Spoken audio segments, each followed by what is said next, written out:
All right.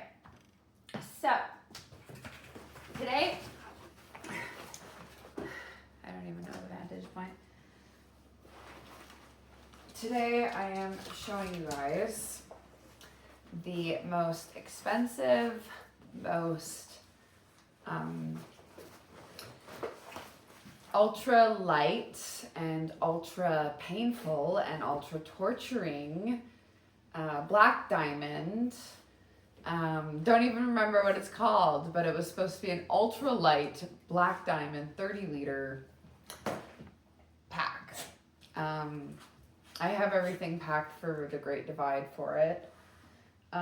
Tested it out for a marathon, fully loaded, 2 weeks ago. And I still have bruises on my collarbones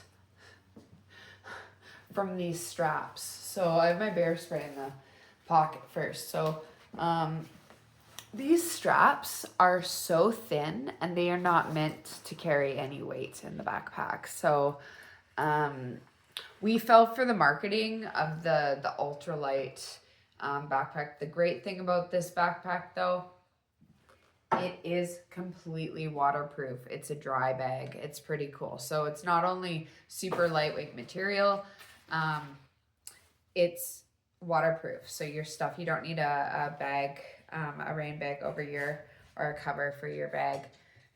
The only thing that happened that was kind of faulty of the bag itself, 2 weeks ago when I did the marathon, I actually lost my merino, my like really, really good quality merino wool icebreaker gloves, because these side pockets will open on you. So little trick here, you just loop through the zipper closing clasp through the actual belt of the waist strap, and that will stop the zippers from opening on you on the trail. So a little workaround for my bear spray for a very poor quality design. For a pack that's, nearly $400. I think it was over actually $400. I got it on a sale, so and I have it packed for a 5 to 6 day journey. I'm going to be attempting a 200-mile section on the Great Divide Trail. Yeah, that's kind of what I'm getting ready for here. I have everything sorted. I have a friend that's actually going to be stashing a food cache for me. So I have my first and second day's worth of food in this item bag. This will be going into my pack. I just have this preliminary pack with my clothes, my sleeping bag, very minimal stuff, my Steri pen. I'm going to bring an extra, I have a small little Jetboil canister, but we're going to be using,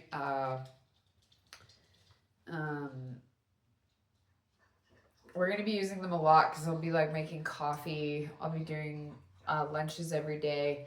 And then I'm going to be making dinners every night. So I might potentially use more than 24 boils, which is what the little mini canister is for, which I have in my pack, but I'm probably just going to end up bringing this one instead. I have my day outfit that I'm going to be actually wearing the morning that I wake up when I drive down to Waterton. I'll be putting this on, so it won't be going in my bag. This will be going in my bag, and I've got my helmet because there's been rock slides lately. Someone actually passed away in Banff from a rock slide, so we have pretty crazy conditions in the Rocky Mountains, and it's not like I'll be so hardcore that I'll be hitting my own head. It's actually for rock falls. My favorite item is my soap on a rope. I'm going to be downsizing this bar. I just haven't done that yet. I have to cut it with my knife. So yeah, I have another food bag that will have my 3rd, 4th, and 5th night of food, and I still have to put more, like I have to put my dried meats in here as well. I just haven't taken those out of the freezer yet.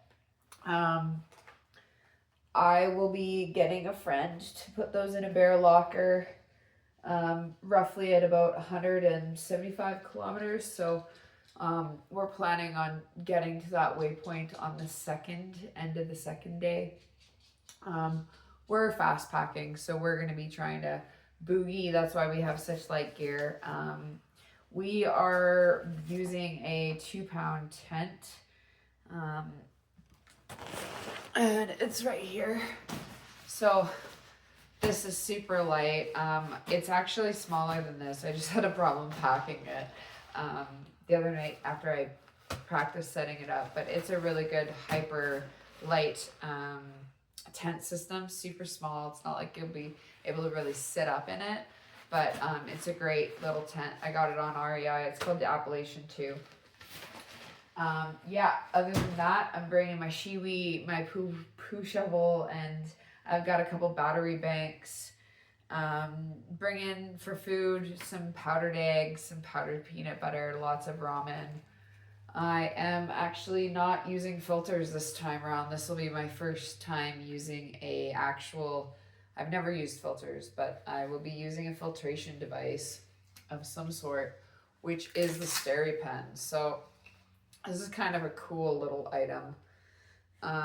Didn't know that these actually existed until my sister told me about them, but they actually blast the bacteria so that they're not living anymore, and you can safely drink almost anything.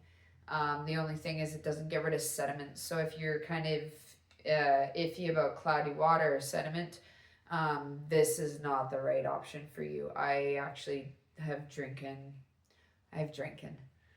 had pretty milky water from off Rockwall, and I didn't filter it or anything, but I always just think you're gonna, if there's no bacteria in it and it's just clay or till, you're probably more than likely going to just poop that out. So yeah, even though I have been trail running in Canada for approximately 5 years,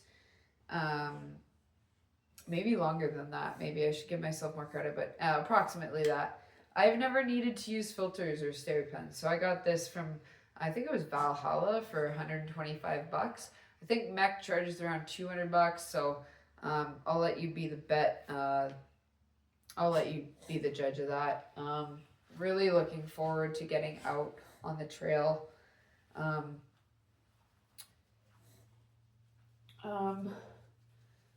I found out that a really close friend of mine that I lived with for 2 years passed away on Thursday night in a fatal motorcycle accident. And I just been in pieces since finding that out. So I got his funeral tomorrow, and it's been pretty brutal trying not to think about that and trying to prepare for a big attempt like this, because this is a self-supported 200-mile. I'm just hoping for some really awesome days. It's summer solstice right now, so I have really good weather windows for daylight hours. We've had a really, really, really strong start to the summer with temperatures. Our averages have been higher than usual.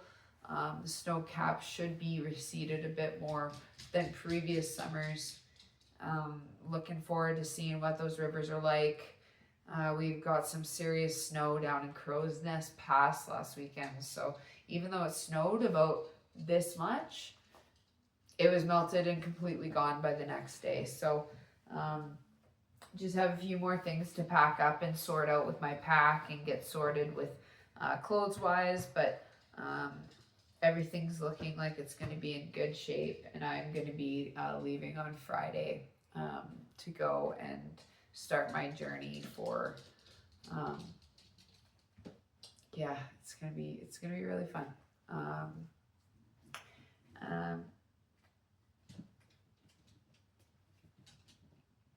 And I hope that it just helps in me figuring out the next thing I want to do with my sport, and if I'm gonna be able to do this 100-mile thing in October.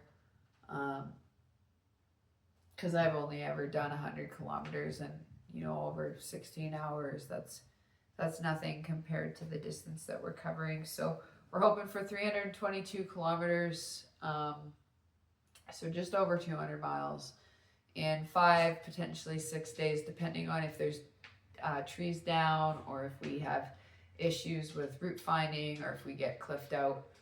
I know that the Great Divide is not as well maintained as the Continental Divide. Unfortunately, we just don't have the ability to cover that much trail and maintain it. So it's been a process. I believe they're doing sections at a time. There's a really wonderful trail organization that's been doing that. But it's such a huge, vast country that the whole trail can have issues. We're looking forward to that type of adventure.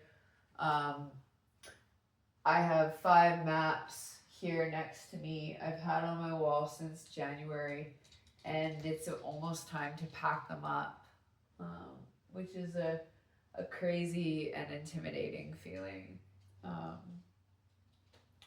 So more about this pack. I will not be able to carry 4 liters of water at a time, even though we aren't going to be needing that. If I wanted to go and do, say, the Grand Canyon, that's definitely 4 liters is something you would want to have on you,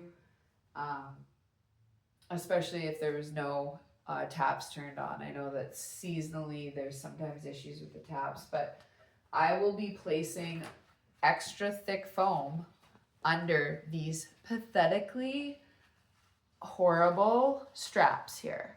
So the reason why I was convinced to get these was because of the running style vest with the pockets for our bear spray, and there was more pocket system than the Hyperlight backpack.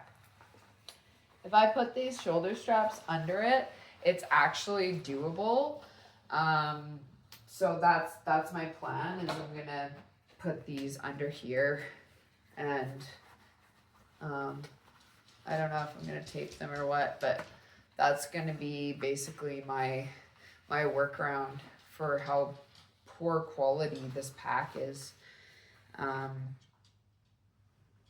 And I think that if anyone knows why this pack is so uncomfortable, maybe it's not meant to actually carry 5 to 6 days of stuff with you. Maybe you're supposed to actually bring some sort of other pack, but we'll be trying to travel quickly, so that's going to be interesting.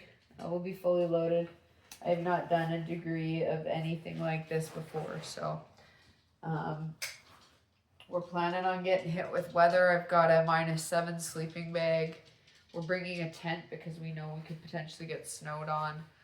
The Great Divide is usually typically over the tree line level, so we are definitely above. We're definitely going to be having some pretty cold nights.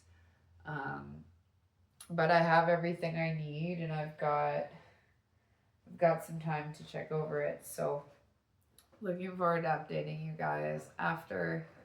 And I've even got a new phone for documenting.